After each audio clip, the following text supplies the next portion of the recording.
Your Majesty and Your Royal Highness, distinguished guests, Laura and I offer you a warm welcome to the White House. We are really glad you're here. Tonight is the fourth state dinner held in Your Majesty's honor here at the White House. On previous such occasions, you've been welcomed by President Eisenhower, President Ford, and another president named Bush.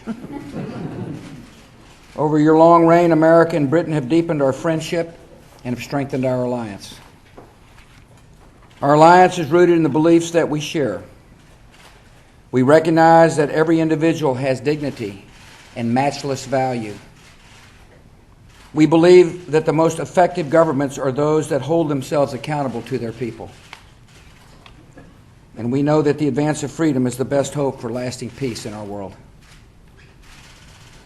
Based on our common values, our two nations are working together for the common good.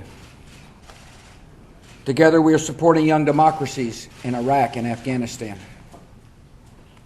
Together, we're confronting global challenges such as poverty and disease and terrorism.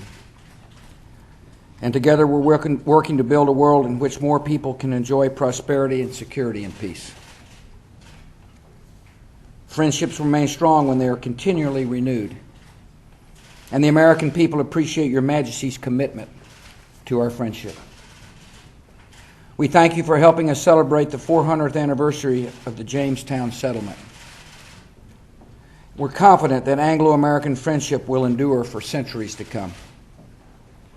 So on behalf of the American people, I offer a toast to Your Majesty, to Your Royal Highness, and to our staunch allies, the valiant people of the United Kingdom.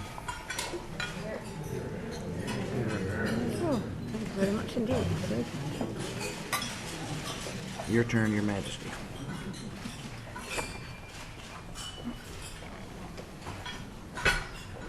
Mr. President, thank you again for your warm words of welcome. Prince Philip and I are most grateful for your generous hospitality. It is now 16 years since my last visit to Washington. In 1991, most of the countries of Central and Eastern Europe were just emerging from behind the Iron Curtain. Their people were rejoicing in the opportunities presented by their newfound freedom. At the time, your father, President Bush, saw the potential for what he called a Europe whole and free. It is never easy to give real form to such hopes and aspirations. But here, in 2007, those aspirations have, for the most part, been fulfilled. NATO and the European Union opened their doors to friends across the continent, and both institutions have grown to encompass the great majority of countries in Europe. Tonight, I would like to recognize that steadfast commitment your country has shown, not just in the last 16 years, but throughout my life, in support of a Europe whole and free.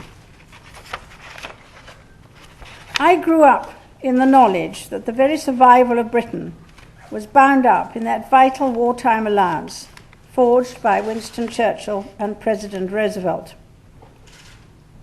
On my first visit to Washington in 1951, your predecessor, President Truman, welcomed me to the White House, and it was his administration which reached out to Europe through the Marshall Plan to help our tired and battered continent lift itself from the ruins of the Second World War.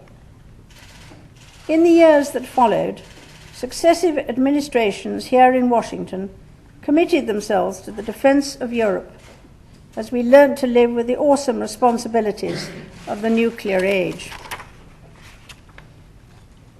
Mr. President, for someone of my age surveying the many challenges we face in this new 21st century, that is the inescapable historical context within which we live. My generation can vividly remember the ordeal of the Second World War. We experienced the difficulties of those early post-war years.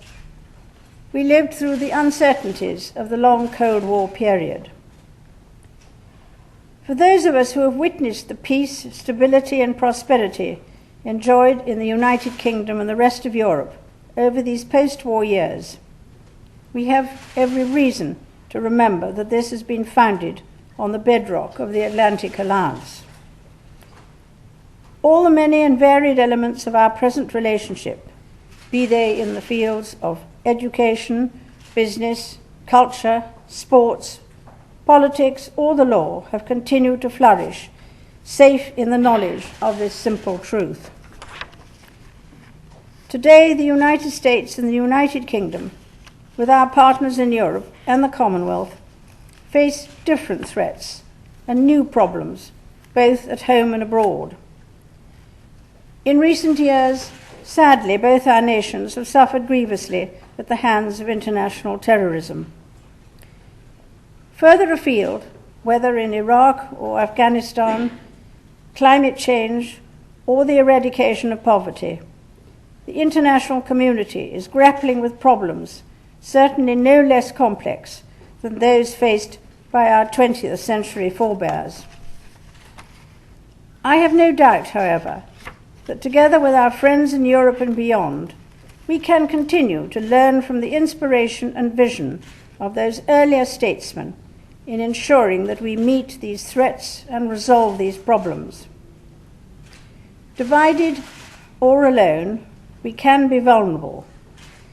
But if the Atlantic unites, not divides us, ours is a partnership always to be reckoned with in the defense of freedom and the spread of prosperity. That is the lesson of my lifetime. Administrations in your country and governments in mine may come and go, but talk we will, listen we have to, disagree from time to time we may, but united we must always remain.